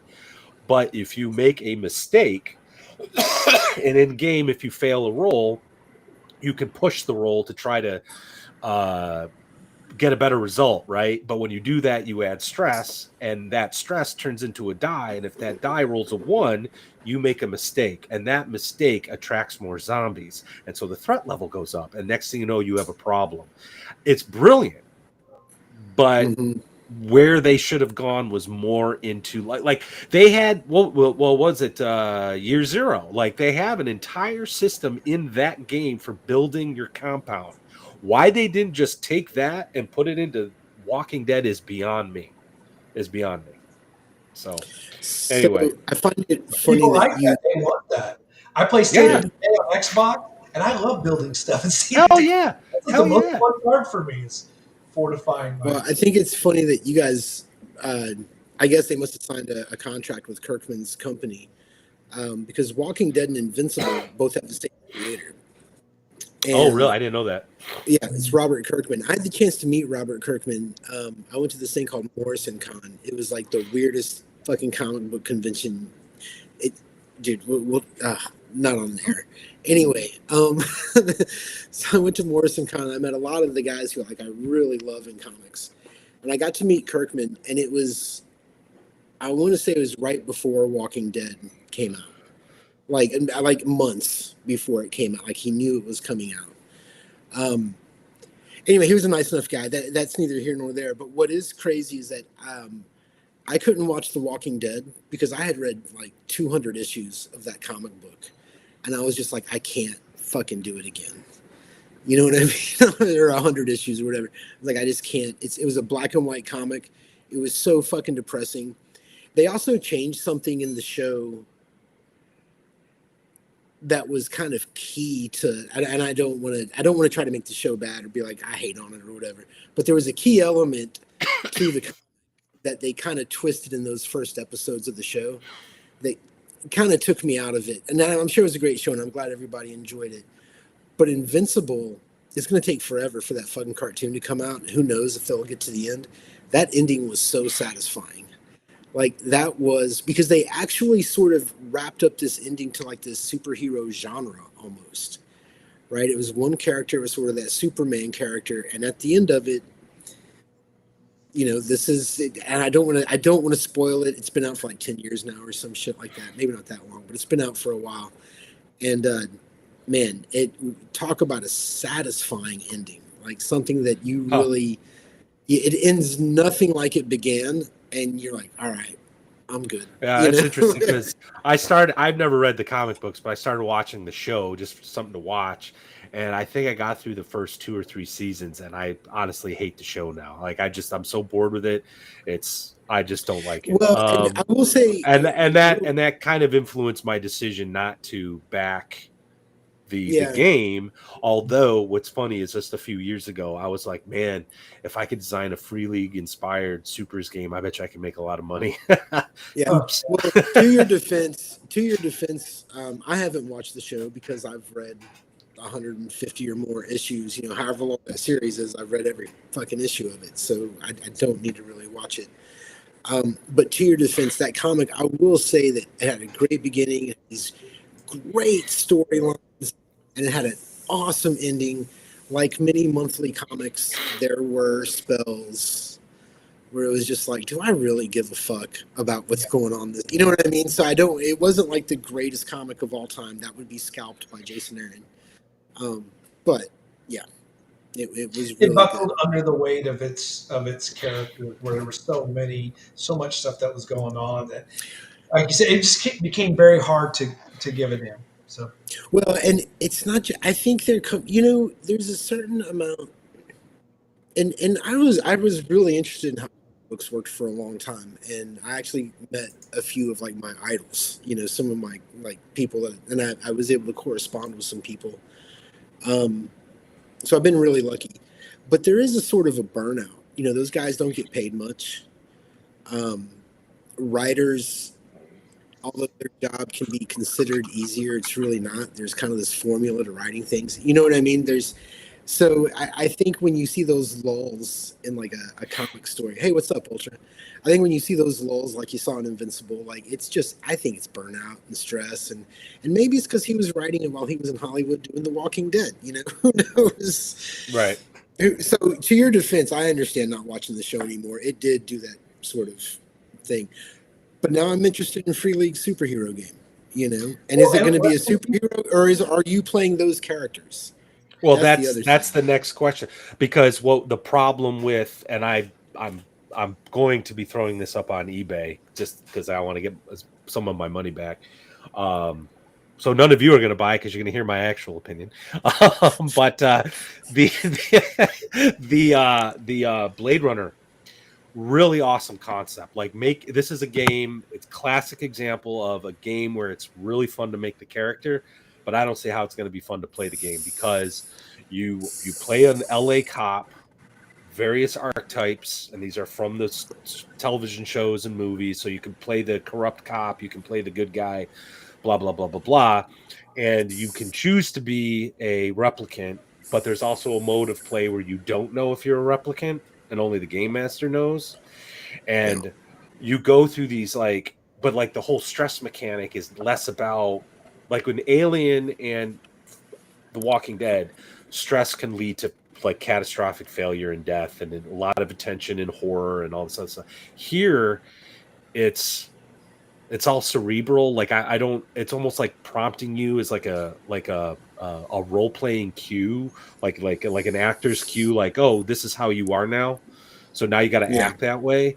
And I'm like, I don't want to do that. You know what I mean? And I just maybe Blade Runner's not the IP to turn into an RPG. Well, maybe it's better as a movie. You know what I mean? I think I do. I think there's a lot of IPs. Really in the chat, you're talking about comics or anything, Hugo Pratt. Yes, but I'm not to Ed talking about Hugo Pratt or Jacques Tardy. Yeah, but I'm not the big. I really like my beat 'em up superhero comics. There's some indie comics that I think are just absolutely incredible, but it's really got to kind of fit my taste. So for indie comics, it's like crime comics. Can I share with y'all right now a project that I assigned my players in one of my games? So, go for it. A couple months ago, before we kicked off the campaign, I gave them a trade paperback of Daredevil Born Again, and there's 6 players, and I told them, after all of you have read this, I'm going to give you all a level, and after they finish reading it, they sign the trade paperback. And I have some dialogue with a few questions about them, and one of them, my friend, he's actually a lawyer, and so he's able to kind of comment on the character and have some discussion. And his son, who plays in the game, was like, I thought that one chick was weird and such like that. But I put that out there. It's a comic, but I also put it to my group to kind of give them an idea of how I really view heroism, because I think the concept of earned heroism is something that's sorely missing from a lot of modern role-playing games. And Gary, you mentioned earlier, like what's exciting, sticking with one game, what's next on the horizon, going from system to system. I think what it really comes down to, like at this stage, at least for me, is when I find mechanics that are very interesting in other systems, and just like how we can add it to what we do, which is, I think it was brought up earlier, talking about just take things that you like, add it to your game, whatever. And the fact that you've settled on a system, or at least settled on something, I think is a great thing. Because yes, you were. I don't know. Well, I don't know that that's true. You've committed. In my question, I was kind of implying that maybe nothing exciting had happened as far as games went. That we, that was really kind of part of the question. We're due for a lull in the hobby. And also, I don't. There's a lot of games that use BX as its sort of its base that I don't think are a good fit. There's a lot of times where I'm like, oof, I don't know. I don't know that this works with this. It's like I was talking about earlier. I think those rules are definitely, I think they feel good in that genre, especially, right? I think the best superhero system, in my opinion, is Marvel. That makes you feel more like a superhero, right? Yeah. And so the idea that you should have like one system that you build everything on, I don't think that's true. I don't think it's true. I think there are certain systems that are just very well suited to a certain kind of game. I agree with you in theory or generally. My point about Free League is just that their system is versatile, and I think that's a strength. Much like Yeah, I for sure. think classic D&D BX, its versatility is a strength. Um, like, because I don't think you could take, and I know people have tried something like BX or classic D&D and make a supers game, and like, all due respect to Palladium, like I like a lot of Palladium stuff broadly speaking, but Heroes and Super Spies, I was kind of like and then there's, what is it, the Hero system, which is like this Yeah. giant tome. I was like, no, it's too Well, crunchy. and that's But you got something as simple as the Marvel game, and we've talked about this a lot, where it just feels like I'm in the middle of a comic book as yep. I'm like Well, checking the and universal table, you know? as much praise as I can heap upon Ascendant, right? Like I think Ascendant is fucking awesome to read and look at and as a system and everything. But I think I think maybe because of the complexity of it, it can take away from that quick sort of, and I could be wrong. You could get a guy who maybe could run that game like so fucking, fast and be really good at it. But I just kind of feel like that's got to be a little bit too detailed. I don't know. Maybe I'm wrong. I don't know. I just I don't know how you can have that level of complexity and keep it moving in that style. Yeah, I don't. I'm skeptical. I know you and I've talked about this like maybe a year ago. We were like, we want to play Ascendant, but we don't want to run it. We want to play it, just make sure we know what we're talking about, so we could run it. And I still pick it up every now and again, and I look at all the numbers, and I'm like, how am I supposed to do this on the fly? And I think about that first game in the row where I was like, oh, I'm going to inject myself, become super strong, and I'm going to flip a Model T, right? And we were Right. like, how heavy is a Model T? And I had to look it up, right? And then we figured out what it would be, and then we Yep. did the whole and I'm just like, imagine doing that every time a player was like, I'm going to do this. Because then Well, you'd have to find it on the charts, cross-reference, and then figure out where they have to roll. And I'm like, is that fun to play? I mean, all due respect to Alexander I mean, McCrease, but is that fun to play? well, that's the I don't thing know. is I don't know either. I think I will tell you this. I have read it through.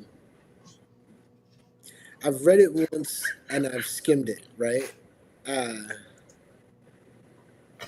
You're I right. don't know. I'm sorry, Like, Chubby. We're my totally bad. our My bad. bad. Valid point. I think that game would actually be not that hard for players. I think once players figured out character creation, they'd be fine. I think the DM who's got to go find all those numbers before the game even starts. That's what I mean. Yeah. Yeah, I mean that. I think the front end work for a weekly game. Fuck, bro, go get a Because like module. Help out I with the had this modules. dude, I had this idea. I had this crazy idea to do like a Bro SR styled supers game using Ascendant, where players would make like, their characters would be maybe street level, maybe a little bit above street level, but then they would have patrons who would play like major players in the metropolis, mega city, whatever you're going to call it. So someone would play the freaking police commissioner, someone would play the mayor, someone would play the crime boss, someone would play like the editor of the local paper and all that stuff. And the way they interacted with each other would generate the adventure seeds for all the character level players to do stuff. And I'm like, this would be a really great idea. Bronstein, right? Isn't that a little Yes, that's exactly what it would be. Yeah, that's How the heck would you be able, like, you would need an idiot savant to like digest that, but you'd need Rain Man to sit there. Yeah, definitely. Power level You know what? SPS 36, definitely. I think Like, that might be. I think maybe that's a little unfair because. Let me put it this way: I think that given the amount of time I have and the amount of brain power I have after dealing with life and kids and everything else, I just don't know that I've got the hard drive space. I don't know that I've got the juice to really to do it. I do think somebody could run a very fun. I mean, look, man, if you like doing the if you guys like doing the numbers and everything, go for it. As a DM, I just think I don't think you could have like a casual pickup game. What are you doing this afternoon?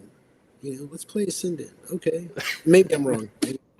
Yeah, well, again, that's why I want to like be a player in a game. Absolutely, I would love to play in a game, dude. I would love to play in that game. That's why I'm going to be going to Arnicon this year. Alexander McCrease will be there, and hopefully he's running Ascendant, because I'll be in that game, and I'm going to tell him right out the bat, hey, big fan, like Gary and I practically idolize you, but we don't know how to play this game, and we want to learn how. Show me the way. Yeah. Well, and I think, but that's the other thing is, I don't want to use the word complicated, because I don't necessarily, after reading Acts 2, I don't think his game is complicated. I don't think Ascendant is complicated. I think it is thorough. Like really, really thorough. Right? Yeah. Now, I was going through it, what was it, last week or something, and I realized how many of those rules in Acts 2 are optional. Like there's a lot of those rules are optional, so you can definitely simplify that. But Ascendant, you can't. Oh yeah, well that's the thing. Like I remember, he's got very complex economics rules that he doesn't use. He only put them in there because he's got players that want that. So yeah, but like the thing about Ascendant is that everything boils down to the SPS, whatever that number is. Yep. SPs, and it's everything. Like all of like if there is a matrix, like Alexander McCrease is Neo, and he like unlocked the matrix, and it's all right there. And you're just like, what?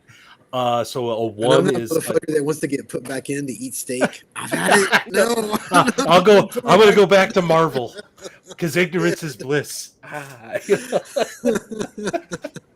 But yeah, no, I agree. Important. But yeah, I think it would be a great game to like play. But like, yeah, it's very daunting, and I think you'd have to have some serious experience with it before picking it up as a game master. And that's why I look at Acts, and whenever I see the stuff that's inside of that, first off, just the amount of commitment and passion that he had for bringing that to life.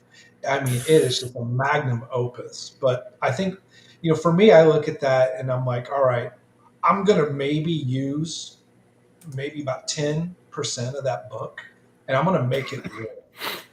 The challenge that for me, usually when I see something like that is, if we all are acknowledging that it has such granularity that there's a lot to parse.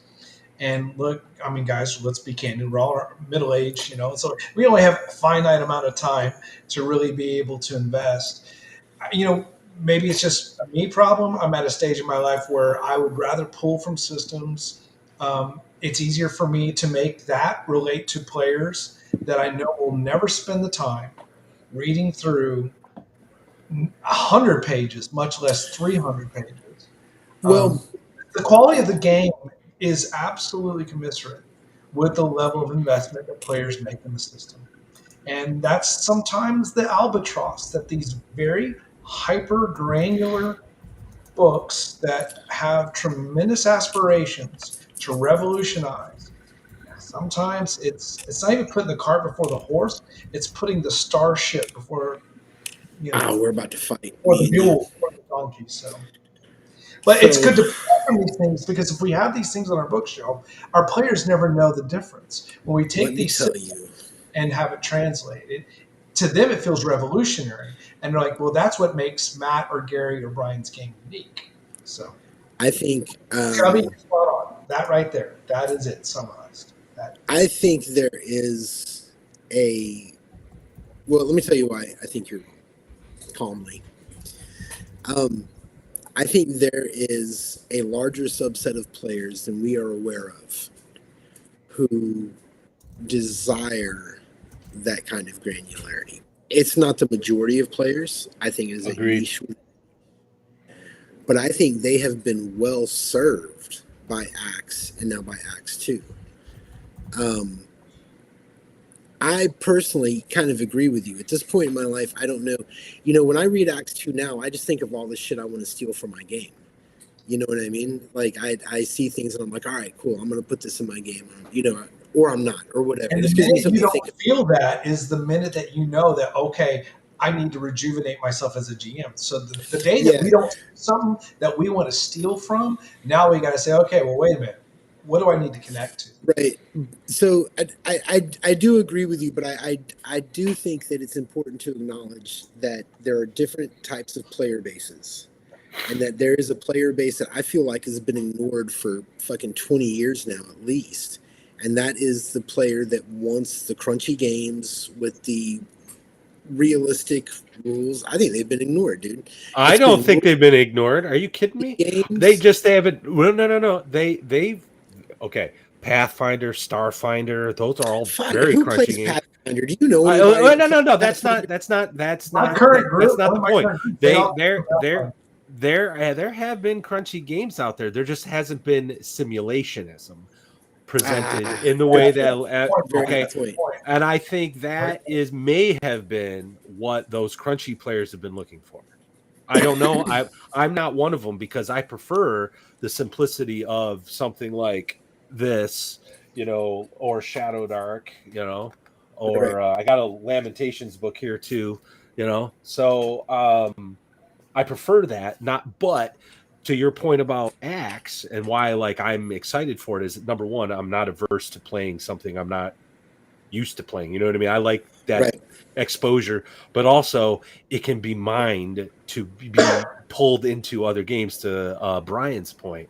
So yeah, just the GM the judge's book alone before, you know, without any mechanics, just talking about world building and why you would, I mean, that alone is fucking priceless. Like it is really good, and sort of the philosophy on being a game master, which is so opposite of what you hear on YouTube and everything else. So, like I say, I don't. Yeah, I think Brian's right. There's not a lot of people that can. I think Chubby made a comment that I won't repeat, but I might agree with. Oh, here it goes. I say this with maximum. Wait, can we talk about this? I say this with maximum love and acceptance. The obsessive personality required to really get into Acts 2 can be difficult to handle on a personal, social level. Some players get annoying, just facts. That's the hobby in general, though. I'm sorry. I'll be the one. I'll be the jerk that brings it up. I think gamers get into their thing, and when they have a thing, they get into it. You know, I'm sure people are like, "Oh, Lord Mattias is bringing up Lamentations of the Flame Princess again." You know what I mean? Of course he is. You know, of course he is. Yeah. You know, I think this is a really interesting comment from RPG Grandma. Hey, thanks for showing up, by the way. Game design swings on a pendulum between extremely complex and super simple. The hobby goes through phases, as do the games. Simple to complex, then back to simple, a tug and pull between simulation and the fantastic, she follows up with. I agree, because just a few years ago, everyone was releasing rules-like games. Mm-hmm. And then Acts 2 comes out. You know what I mean? Yep. So, yep. Yeah. No, I agree with that.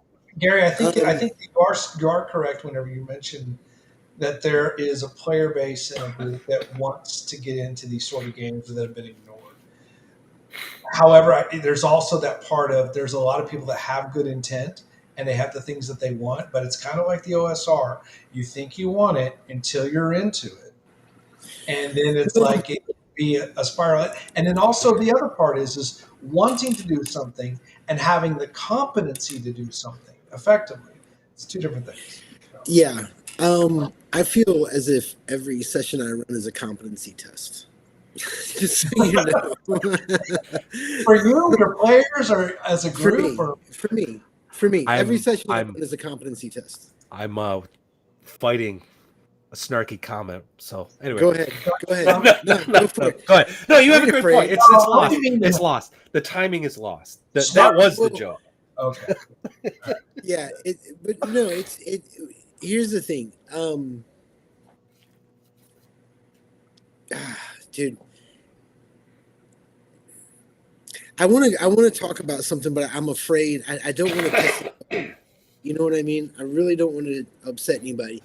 But there's a certain role that I feel like I've been playing since this new campaign started. And it goes beyond being a dungeon master. You know what I mean? And I don't think, I don't know how to explain it. Some of you guys, I want excitement and exuberance, but I don't want worry. Right? Like, I want you to assume that everybody in this game is here to have fun, and we're all doing this thing because we love this game and we're getting together to escape the world and everything. But I think Chubby had a point with some of the obsessive, the comments about the more obsessive players, that it can be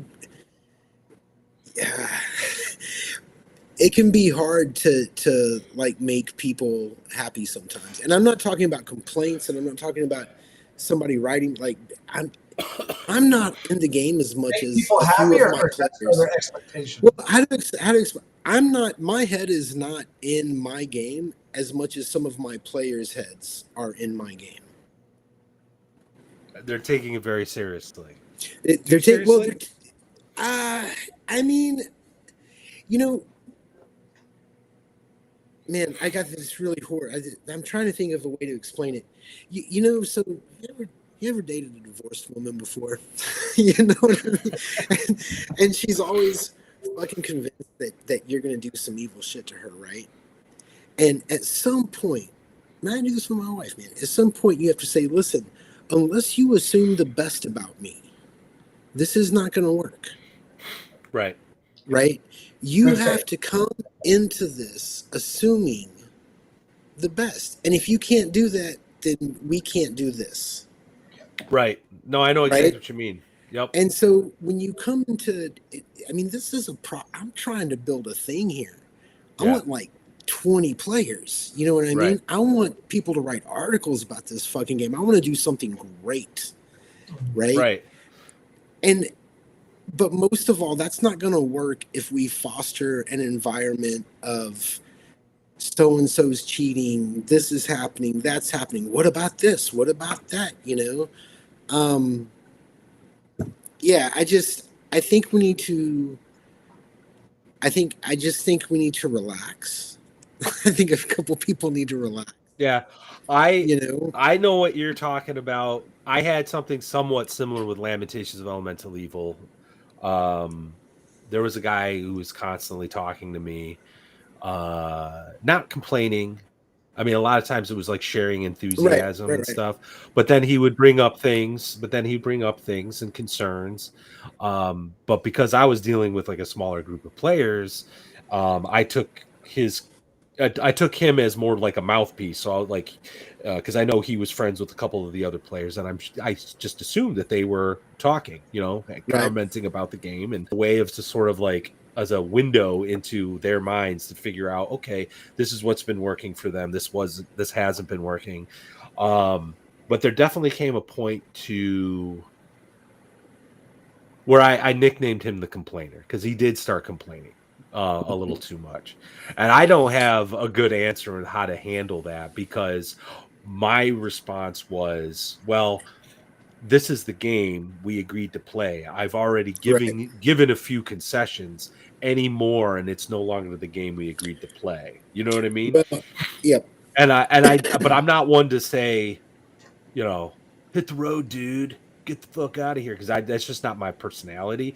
If you want to leave, go right ahead, and the guy eventually did. But I think what it is, and I think it's from everybody that's contacted me, right, outside of it, everybody that's contacted me outside of the game.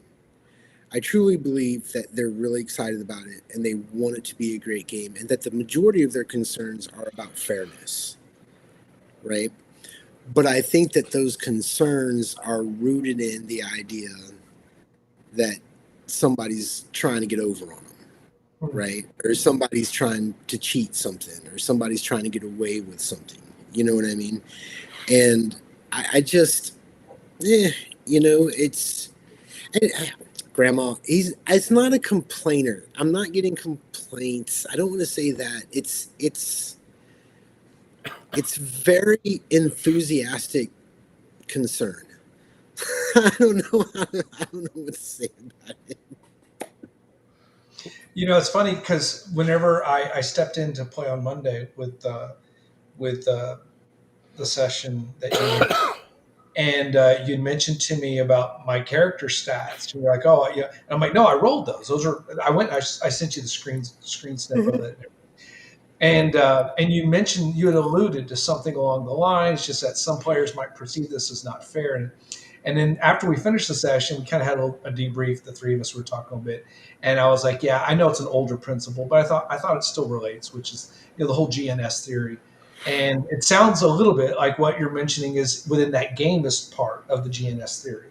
Whereas what Wes Marches does so well is the simulationist part of that. Mm-hmm. So there's a little bit sometimes in between.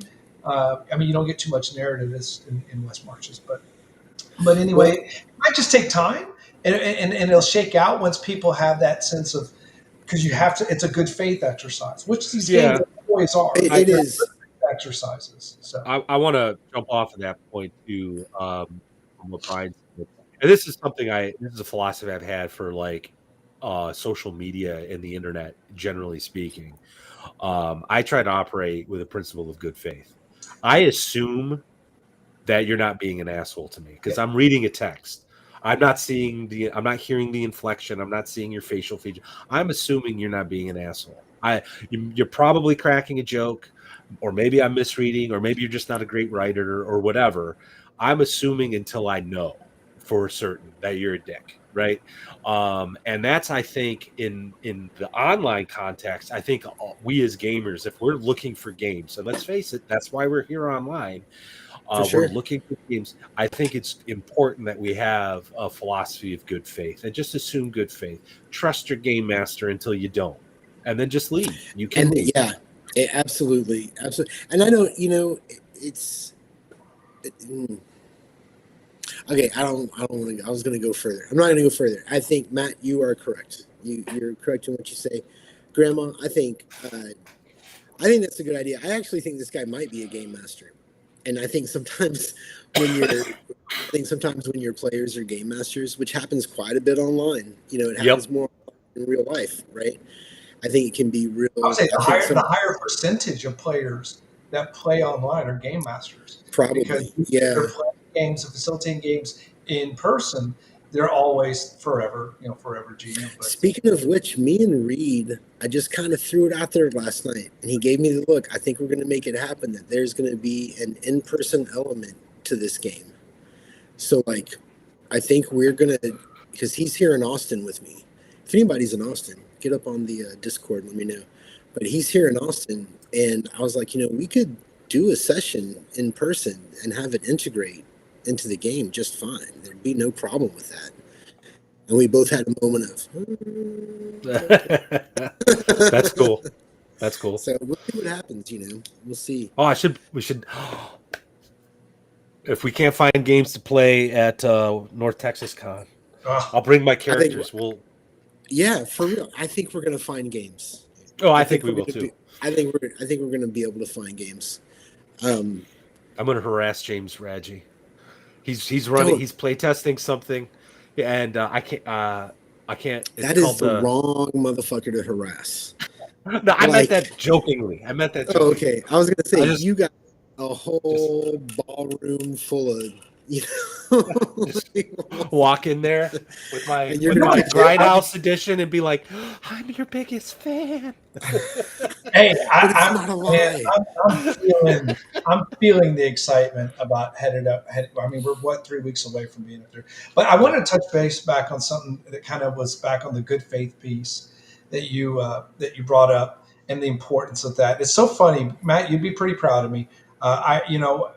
there was an article, I guess, that one of the Greyhawk guy, the Grogner, he put out it was kind of clickbaity, but it was along the lines of, is D&D 5e the most overrated product ever made? Now, of course, that's going to draw a lot of click aggro. And so I went ahead and I posted, this is what I posted. I'll read it to you here.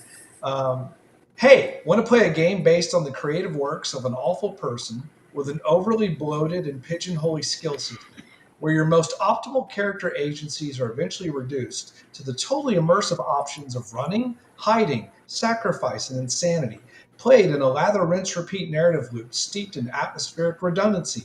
We can also do it with lame 1920s era New England accents if you want. Signed, Lorekeeper. All right, so I put that out there. We can probably guess what game yeah. Right? And a person had responded with a very brief 5 words, you need more creative friends. So it went immediately to a personal attack. Right. And we went back and forth a little bit, and I eventually settled it with something along the lines of, look, we know that there's always going to be systems, genres, play styles that people favor or enjoy. And that's cool. If you have a disagreement with someone, don't immediately assume that they have a competency shortfall in how they play the game. Instead, just speak to what you like and enjoy, debate in good faith without attacking someone else. You know, I don't like your Schwinn. Well, I don't like your Mags wheel. Yeah. You know, like it becomes one of those things, and it doesn't help. It never helps.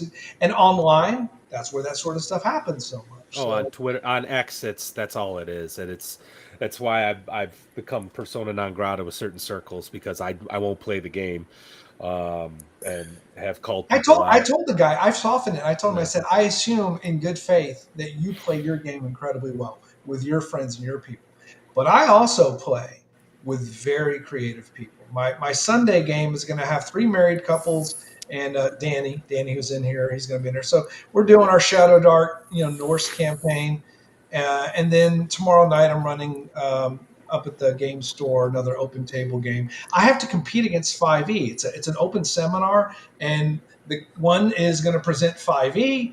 And then I'm presenting Shadow Dark, and they're like, "Do you want to go first?" I was like, "No, I'll go afterwards because everyone's going to want to hear 5e. I'll take the leftovers." Sure, But yeah. we'll see how it goes. But anyway, it's a hard thing to sometimes make a critique of a system or genre or style and do it in a way that still assumes good faith and competency. Well, and we need more of that, I think. It's just it goes back to gamers like their intellectual properties. They like their thing, and that's why they collect all the things.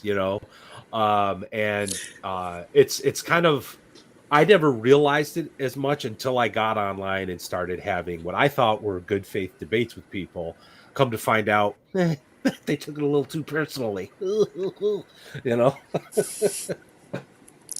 Well, sometimes things cross the line. You know what I mean? Grid, you're spot on, by the way. Timmy Power Game. Yeah, Timmy. I mean, that's the gamist, right? Timmy, Johnny, Spike, for those of you that haven't played. And I never played Magic the Gathering, but I played other competitive games and got the whole control and beat down. If you have the 3 types of players. Grid, you're spot on. You're spot on. I don't mind power gamers depending on the game. I mean, I think the simpler older games really I think the simpler older games it's really hard to power game. Like, how are you going to power game and BX or something like freaking all right, get it together. An accomplishment, right? It's a badge of honor if you're able to get to. Yeah, exactly. I think power gaming is really just a symptom of games being too over the top. Maybe your game is just, if you're a power gamer, maybe the game you're playing just has too many holes in it. I don't know. Maybe that's a bad take. It is. That's a bad take. I disagree with the thing I just said. I think players are always going to that's the definitive difference between a player and a game master. The player is looking for the game within the game. They want to optimize that character so they can kind of beat it. Whereas the game master is sort of seeing like the forest for the trees. You know what I mean? I think I don't have a problem with power gamers so long as in the context of the game we're playing, it makes sense. So like in West Marches, if every time you roll a high strength, you decide you're playing a fighter, okay, that makes sense. I'm not going to be, but if we're playing a more role play heavy game, let's say like a wretched game or something, and every time you roll a high strength, you're going to play the bruiser just to kind of justify, your points and this, that, I might have a little bit of a problem with it because I'd like to see some role playing. You know what I mean? A little more characterization. Yeah, I don't know. You want to see more role play, Maddie? That's great. But I've always been. It's contextual, Keep that touchy-feely hippie role play shit on the server, all right? That's what you gotta do. No, I'm just kidding. The tavern chat is like where a lot of RP happens in that, and it's awesome. I love it. Yeah, it's been really good. All right, boys, we're about out of here. So we're wrapping up. Listen, real quick, for any of you guys that want to join a game, whether it's my game or one of Matt's one shot or any number of our really good GMs. Okay, go ahead. Sorry, you go finish your thought. Sorry. I'm going to say there's a Discord link in the chat. I just dropped it. Go over to the Discord page, join up, and there are games happening. We are trying to build a gaming community. Yeah, I'm currently looking to. Oh yes, the Barbarian Speaks. Let's give them some. Hit that like button, you heathens! Exactly. Please hit like, subscribe. I feel like if we can get one more like, we'll break a record. Yeah, I know, right? That's 2. We got 2. I need like 30 more on Rumble to hit 100.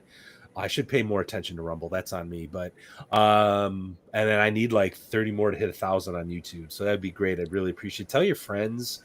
I know it's late, but this is the late show and it's Friday. You can have a drink, wind down. This is what we do. We're just talking. We're just having a good old time. I'm currently always cool. The J-Line, Oh yeah, exactly. I'm looking to playtest some Shadow Dark thing. It's called The Living Darkness, Volume 1. It's going to be an anthology of like horror games, but it's the subtitle, the non-official title is Lamentations of the Shadow Dark. So I'm looking for playtesters. I got 3 people so far. And it's going to be periodically throughout the summer, but I'm also going to be putting together a more longer term campaign using Keylong, which is a Lamentations hex crawl, but we're going to be using the Wretched RPG as our game engine. I'm looking forward to it. So it's going to be zombies and weird monsters, but you get guns and it's going to be awesome. So, but anyway, next week we got Ben Gibson, and that's going to be a great conversation. So please come and show up and let all your friends know. And Chubby, I swear to God, it was your presence that healed me. You sound better. I know. I have actually, as the nights worn on, I felt a lot better. Because you laughed, got a little bit of adrenaline, a little bit of endorphins. Probably. And a little brother. Probably. A little bit of brotherhood. Some good for Hey, I just want y'all to know this is the second show in a row where I have had less than 2 drinks. And I don't think I'm any more entertaining for it. Like, I really think I need to drink more on the show. I just want y'all to know. Brian hasn't pissed me off in like a month. Yeah. Well, I mean, if that's our don't talk about barometer. I don't know. Brian, I love you, man. I can't wait for North Texas Con to see you guys. It's going to be a lot of fun. I told my wife this the other day, and I'm like, the chance for us to actually, after all this time, for us all 3 to actually be in the same place and be able to just relate and just go and be out in the wild and enjoy just creativity and probably a little bit of debauchery and probably a little bit of, so I mean, it's going to be great. It's going to be fun. I'm looking forward to it. I'm very. I am, guys. I want you to know how devoted I am to this. Typically, when I go to any town for any reason, anywhere in Texas, I'm calling up people I know. I'm coming through. What's gonna happen? And shit just gets chaotic. This is, I think, the first trip I've taken in Texas where I have not made an announcement. I have not told anybody to bring beer. I have not.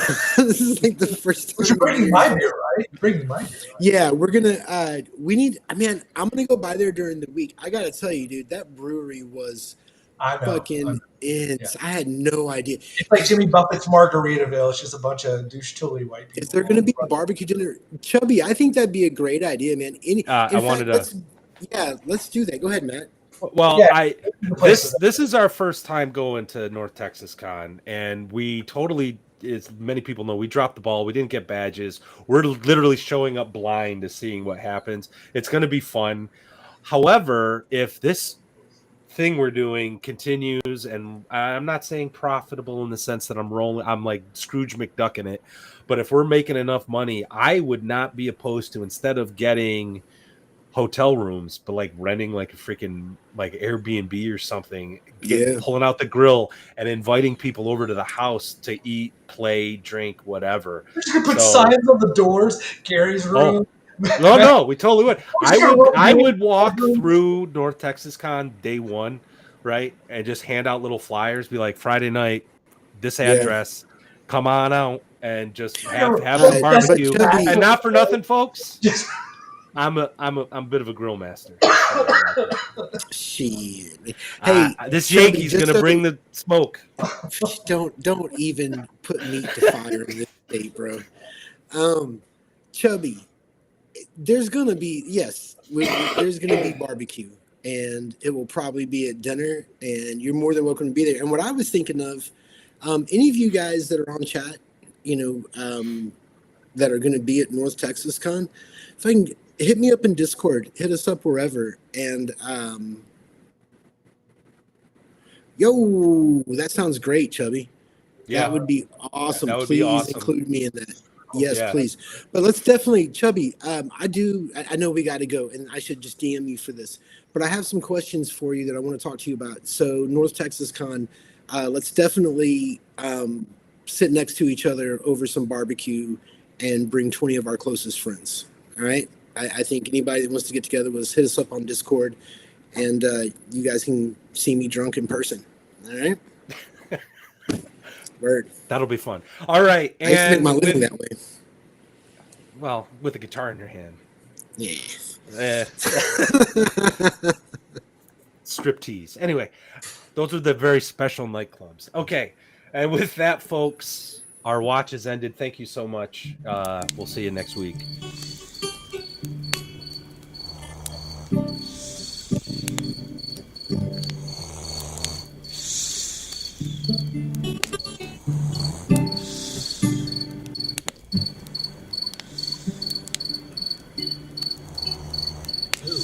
Get up.